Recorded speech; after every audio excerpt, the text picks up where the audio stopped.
The Little Red Hen, retold by Bonnie Dawkins. The Little Red Hen. Once upon a time, there were four friends who lived together in a barnyard: a dog, a goose, a cat, and the Little Red Hen. The dog was a lively pup who liked to play all day. After all, he said, who would chase balls and do the tricks if I didn't?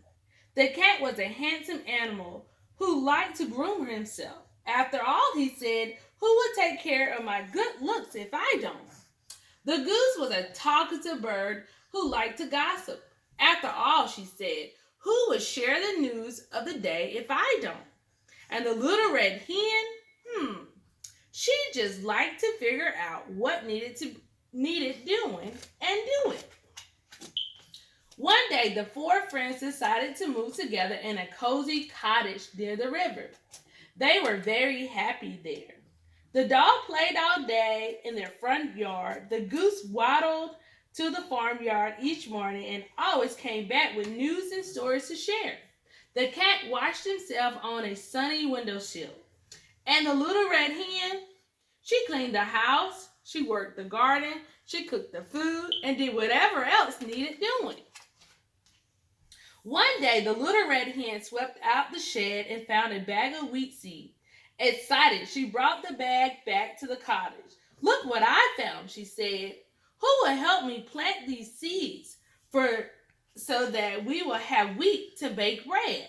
Not I, said the dog. I have to play with my sticks today. Not I, said the cat. I have to groom my fur today. Not I, said the goose. I have to talk to the cow today. She has news about the goat. All right, said the little red hen. Then I'll plant the seeds myself. And she did. She hoed the ground, she planted the seed, she watered them, and she pulled the weeds. Soon the fine patch of wheat was growing tall in the sunlight. The wheat is ready for harvest, said the little red hen. Who will help me harvest it? Not I, said the dog. I have to bury a bone today. Not I, said the cat. I have to smooth my whiskers today. Not I, said the goose. I have to visit the pig today. He says there's a scandal with the sheep. All right, said the little red hen. Then I'll harvest the wheat myself. And she did. She cut the wheat, then gathered and tied it in bundles and stacked it outside.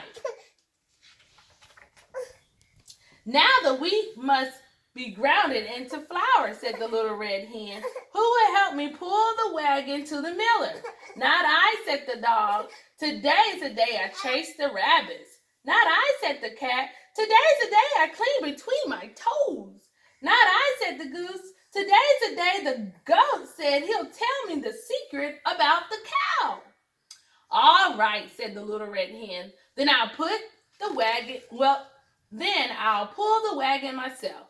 And she did. She cleaned the wagon and loaded the wheat and went to the miller down the street.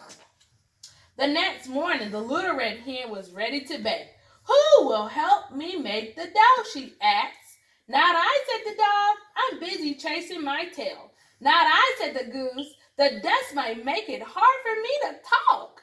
Not I, said the cow. The flour would mess up my clean fur. All right, sighed the little red hen. Then I'll make the dough myself. And she did. She gathered eggs, milk, yeast, and flour, then mixed and kneaded for nearly an hour. Now, said the little red hen, though she already knew the answer, who will help me make the bread? Not I, said the dog. It's time for me to take a nap. Not I, said the cat. I must get my beauty sleep. Not I, said the goose. I absolutely must rest my voice. All right, said the little red hen. Then I'll bake the bread myself. And she did. She built the fire, a difficult chore, and she slid the pan through the oven door. She cleaned the mess that she had made while baking and finally went out to rest in the shade. As the afternoon wore on, the wonderful aroma of baking bread drifted through the cottage.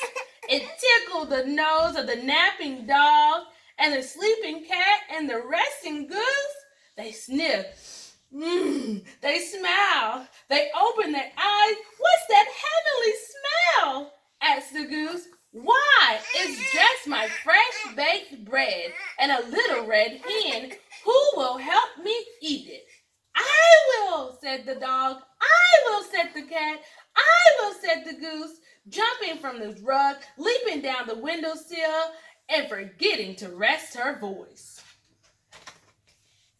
You will, said the little red hen, but you let me do everything else. I hoed the ground and planted the seed and watered them well and pulled the weeds.